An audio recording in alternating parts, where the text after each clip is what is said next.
الحمد لله رب العالمين والصلاة والسلام على سيد الأنبياء والمرسلين وعلى آله وأصحابه أجمعين أما بعد فأعوذ بالله من الشيطان الرجيم بسم الله الرحمن الرحيم وإذ استسقى موسى لقومه فقلنا اضرب بعصاك الحجر فانفجرت منه 12 عينا قد علم كل أناس مشربهم کلوا واشربوا من رزق اللہ ولا تعثوا فی الارض مفسدین صدق اللہ العظیم۔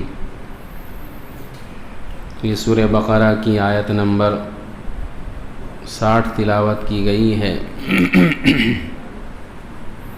اس آیت کے اندر بھی بنی اسرائیل پر اللہ کے ایک انعام کا تذکرہ ہے،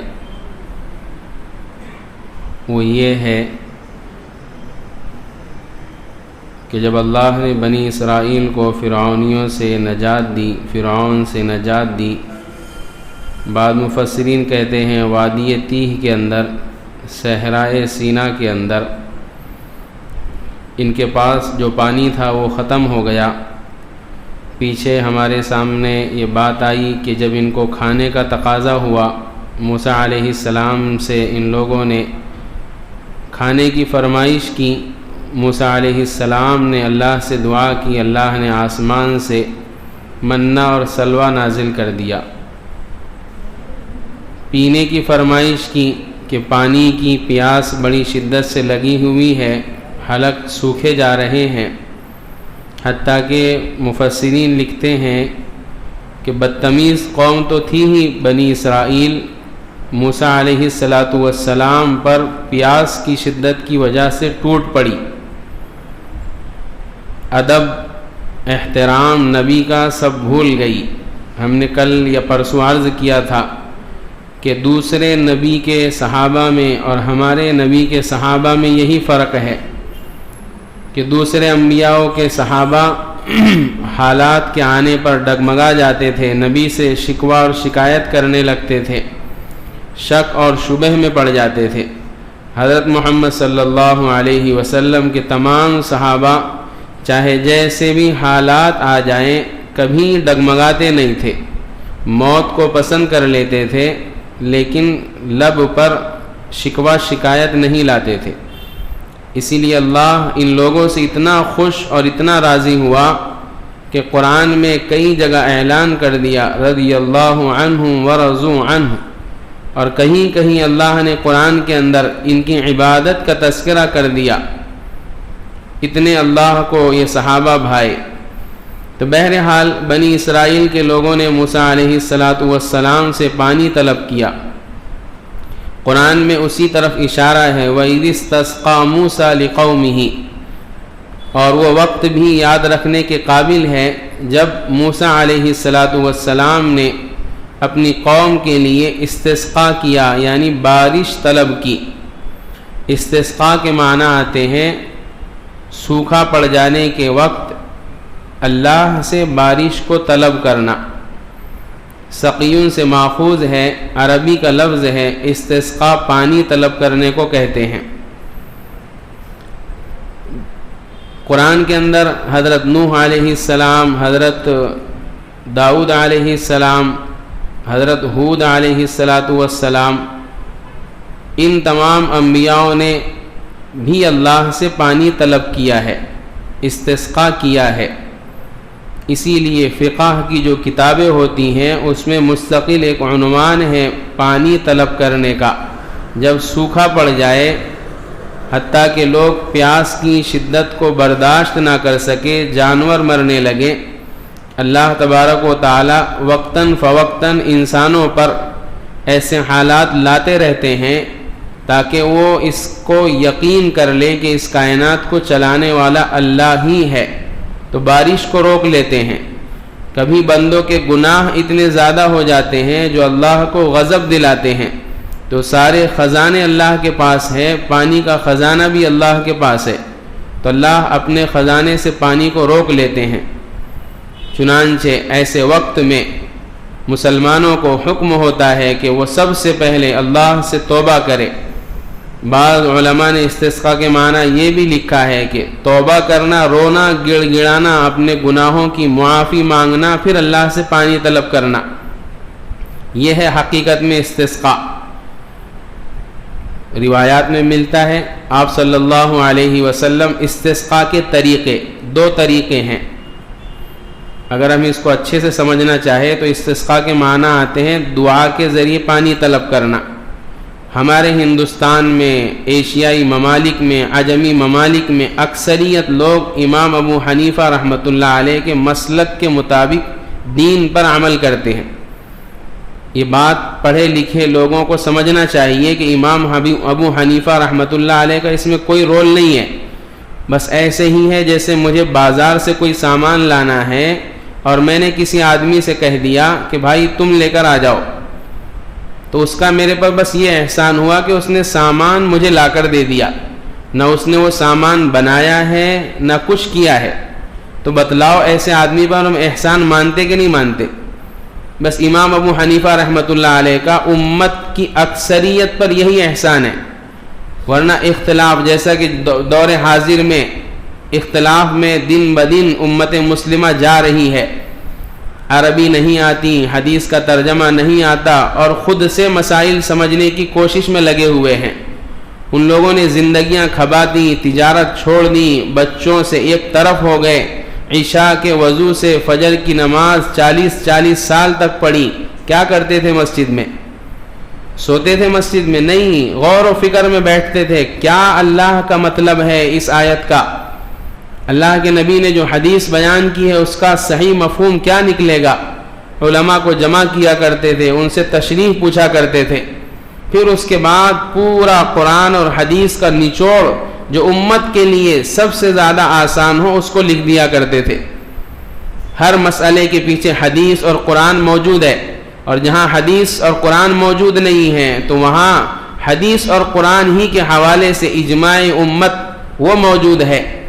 قیاس قرآن کہتا ہے فَاسْأَلُوا أَهْلَ الذِّكْرِ إِن كُنتُمْ لَا تَعْلَمُونَ، کوئی آدمی دنیا کا نہیں کہہ سکتا کہ مجھے سب معلوم ہے، تو نہیں معلوم ہے تو پوچھ لو، وہ ساری چیزیں یہی تھیں۔ تو بہرحال فقہ کی کتابوں میں امام ابو حنیفہ رحمۃ اللہ علیہ نے لکھا ہے کہ استسقاء کے اندر اصل دعا ہی ہے۔ 2 طریقے ہیں، دعا مانگ لو، یا تو مسجد کے اندر کسی نماز کے بعد، یا تو پھر باہر نکلو، شہر سے گاؤں سے باہر نکل کر۔ دونوں مروی ہے حضور صلی اللہ علیہ وسلم سے۔ ایک مرتبہ مدینہ کے اندر قحط پڑ گیا، سوکھا پڑ گیا، نبی پاک صلی اللہ علیہ وسلم عربی میں خطبہ دے رہے، لوگوں کو سمجھا رہے، دین کی باتیں بتا رہے۔ ایک دیہاتی آدمی آیا، فرمایا یا رسول اللہ سوکھا پڑ گیا، جانور ہلاک ہونے لگی، کھیتیاں برباد ہونے لگی، آپ دعا کر دے کہ اللہ بارش نازل فرما دے۔ آپ صلی اللہ علیہ وسلم نے وہی خطبے کے دوران ہی اللہ سے دعا شروع کر دی، اغثنا غیثا مغیثا مریعا مریعا نافعا غیر ضار۔ چنانچہ محدثین لکھتے ہیں آپ ابھی ممبر پر موجود ہیں، آسمان بالکل صاف تھا، کوئی ابر نہیں، کوئی بادل نہیں، حضور کی دعا کی برکت سے ایک بادل نمودار ہوا اور خوب مدینہ کے اندر بارش ہوئی، موسلا دھار بارش ہوئی، لوگ اور جانور اور کھیتیاں سب سیر ہو گئے۔ اگلا جمعہ آ گیا، اب لوگ پانی سے پریشان ہو گئے۔ مسئلہ لوگوں کا ایسے ہی ہے، پہلے پانی نہیں تھا تب بھی پریشان، اور زیادہ ہو گیا تب بھی پریشان۔ حضور سے کہنے لگے یا رسول اللہ اب پانی زیادہ ہو گیا، اب دعا فرما دو کہ اللہ پانی کو روک دے۔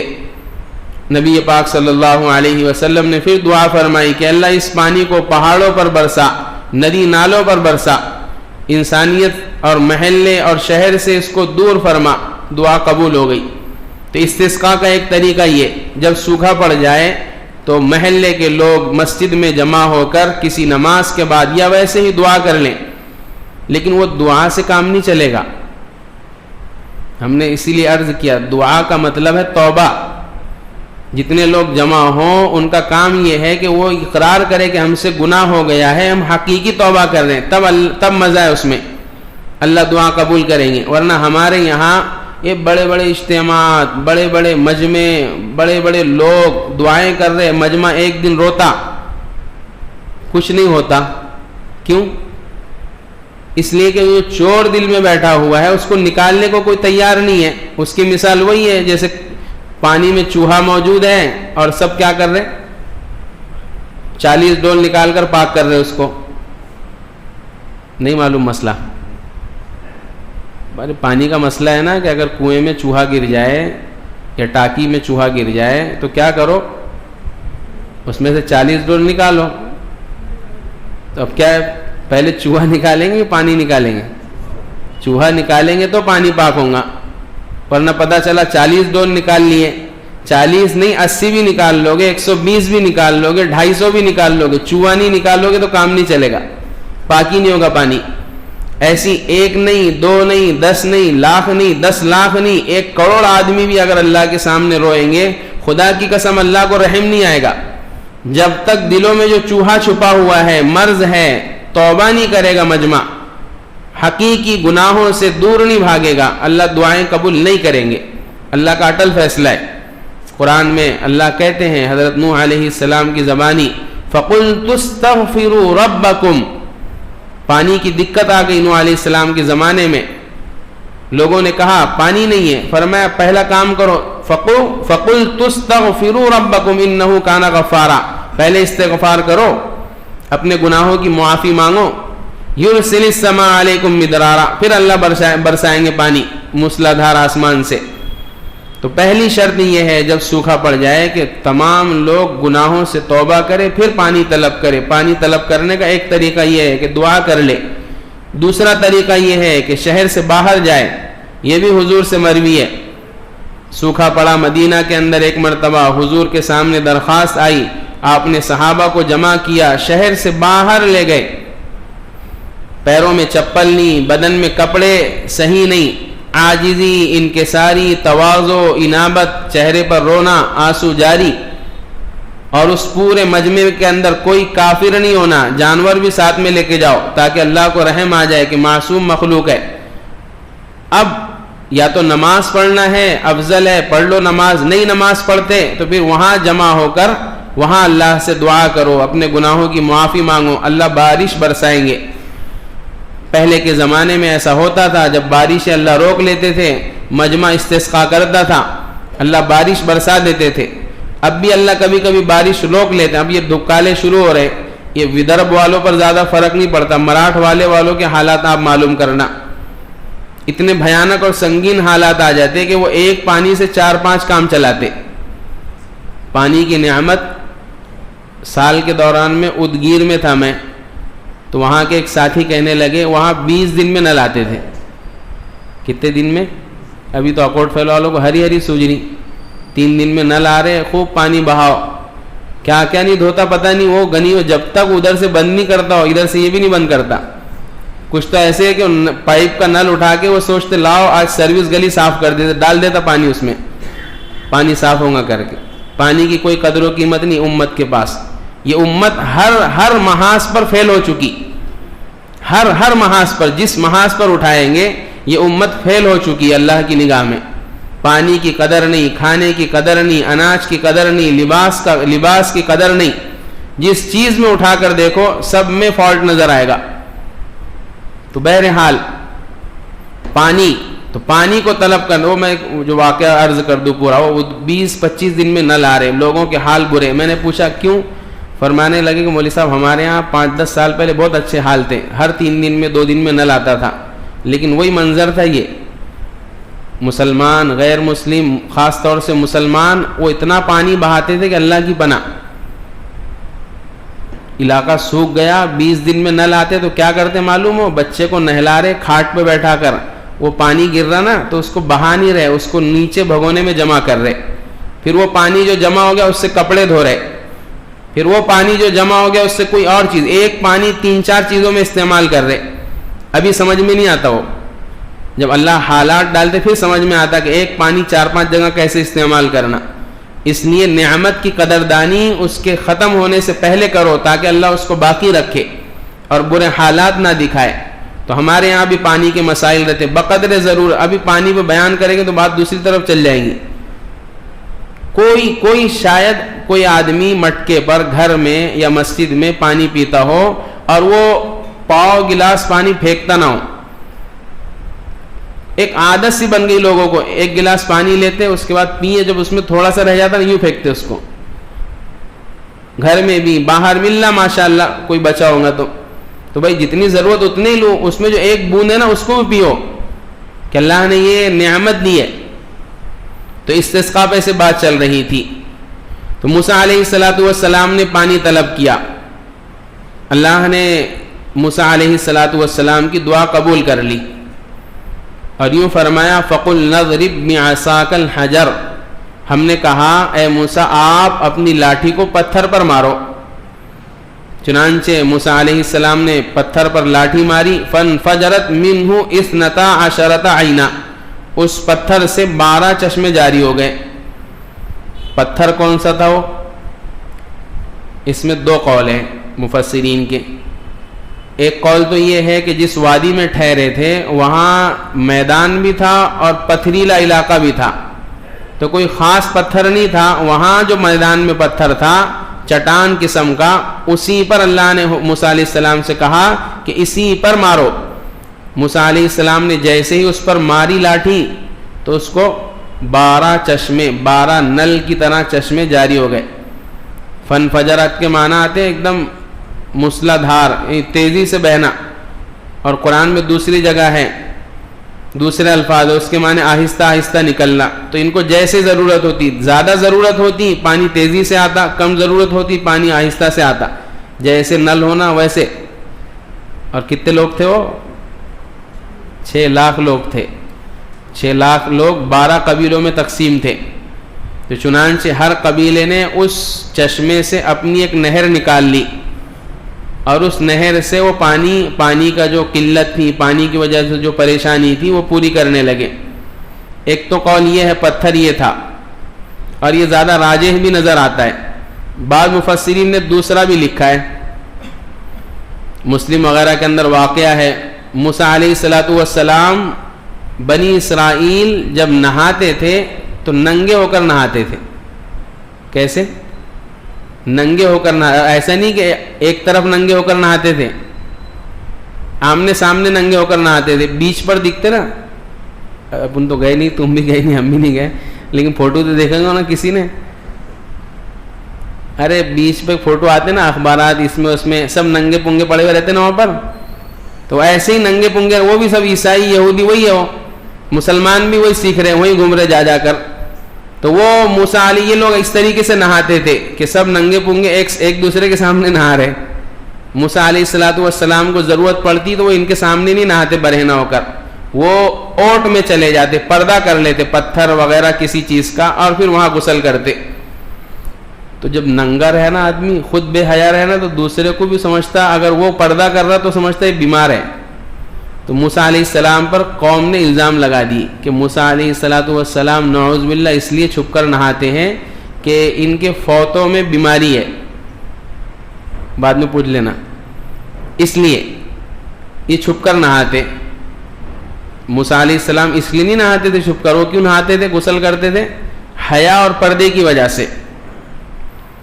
چنانچہ اب موسیٰ علیہ السلام انہیں سمجھاتے تھے کہ ایسا مسئلہ نہیں ہے, مجھے حیا آتی ہے سب کے سامنے برہنہ ہو کر نہانے سے, اس لیے میں پردے میں نہاتا ہوں. لیکن وہ ماننے کو تیار نہیں تھے.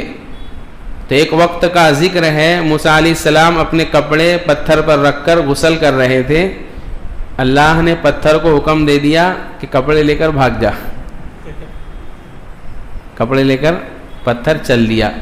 موسیٰ علیہ السلام اس کے پیچھے چل دیے. ایسی حالت میں قوم نے موسیٰ علیہ السلام کو دیکھ لیا اور دیکھ لیا کہ آپ کو کوئی بیماری نہیں ہے. موسیٰ علیہ السلام پتھر کے پیچھے چلا رہے, صوبی حجر صوبی حجر, پتھر میرے کپڑا میرا کپڑا. چنانچہ وہ پتھر رکا, موسیٰ علیہ السلام نے کپڑے پہنے اور پھر غصے میں آ کر اپنے لاٹھی سے اس پتھر پر کئی ضربیں لگائی. اللہ کی طرف سے وحی آئی کہ یہ پتھر بڑا قیمتی ہے, اس کو رکھ لو پاس میں. موسیٰ علیہ السلام نے رکھ لیا. بعض مفسرین کہتے ہیں اس کی جو ہے مقدار تھی سر کے برابر. اپنا سر ہے نا اتنا ہی چوڑا تھا ایسا, بس تھیلے میں رکھ لیے موسیٰ علیہ السلام نے. اللہ نے حکم دیا کہ ہم اس سے کام لیں گے. چنانچہ جب یہ موقع آیا پانی کا, اللہ نے فرمایا وہ جو پتھر ہے تمہارے تھیلے میں اس کو نکالو, اس پر ڈنڈا مارو. جب موسیٰ علیہ السلام اس پر ڈنڈا مارتے تو وہ پتھر سے پانی کے چشمے جاری ہو جاتے, 12 جیسے نل ہوتا نا ایسے چاروں طرف سے سوراخ کے ذریعے سے پانی نکلنا شروع ہو جاتا. بعض مفسرین نے یہ واقعہ لکھا ہے, واللہ عالم سند کے اعتبار سے کتنا صحیح ہے کتنا نہیں ہے. تو ہم نے دونوں عرض کر دیے کہ ایک تو یہ ہو سکتا کہ چٹان کا کوئی پتھر تھا, اسی پر موسیٰ علیہ السلام نے عصا مارا, وہیں سے پانی نکل گیا. یہ بحث کی چیزیں نہیں ہیں, یہ تو واقعہ لکھا ہے اس لیے عرض کر دی. کسی سی چیز سے بھی پانی نکلو, اللہ اپنی نعمت بنی اسرائیل پر جو کیے ہیں اس کو گنا رہے ہیں. چنانچہ قد علم کل اناس مشربہم, اللہ کہتے ہیں ہر تمام لوگوں نے اپنے اپنے پینے کی جگہ معلوم کر لی, یعنی معلوم ہو گیا کہ یہ والا چشمہ ہمارا ہے, یہ ہمارا ہے, یہ ہمارا ہے.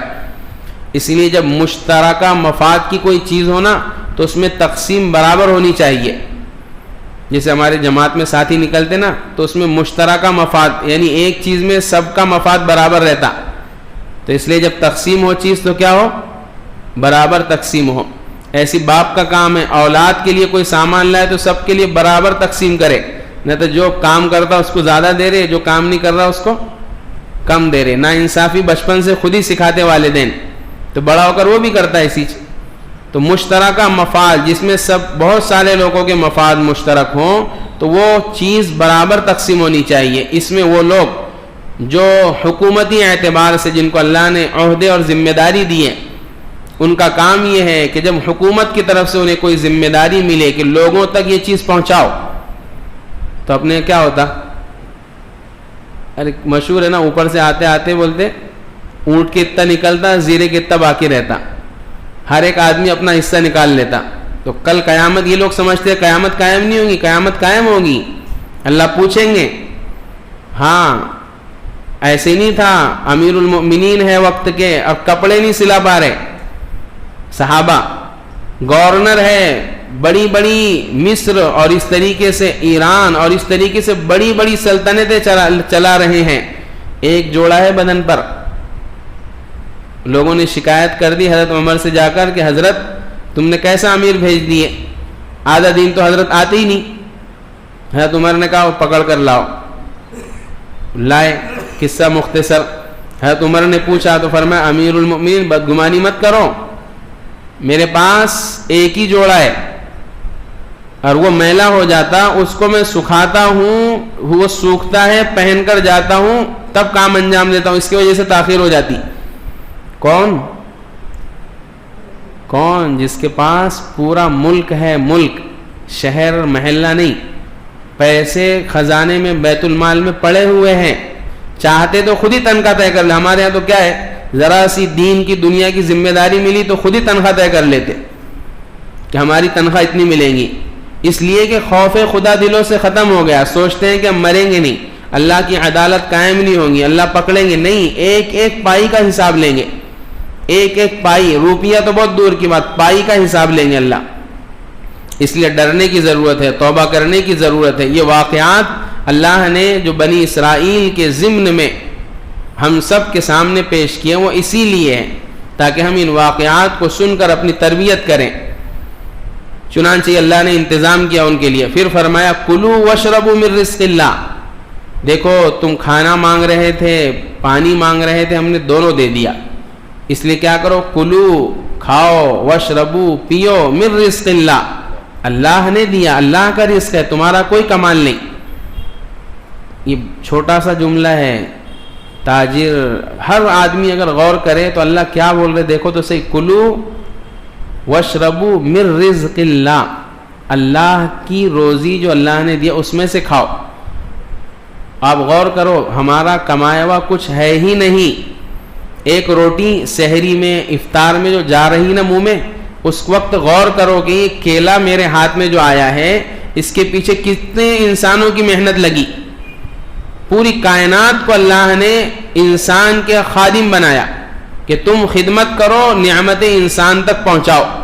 چنانچہ آپ غور کرو، ایک اناج کا دانہ اگانے میں کسان لگا ہوا ہے، پانی لگا ہوا ہے، آسمان لگا ہوا ہے، زمین لگی ہوئی ہے، اس کے بعد فیکٹریاں لگی ہوئی ہے، مشینیں لگی ہوئی ہے، اس سب پیکنگ کرا کر محلے کی کرانے کی دکان پہ آ گئے، تم گئے لے لیے، اور اس پر بھی گھمنڈ ہے کہ یہ نعوذ باللہ ثم نعوذ باللہ ہم نے لایا۔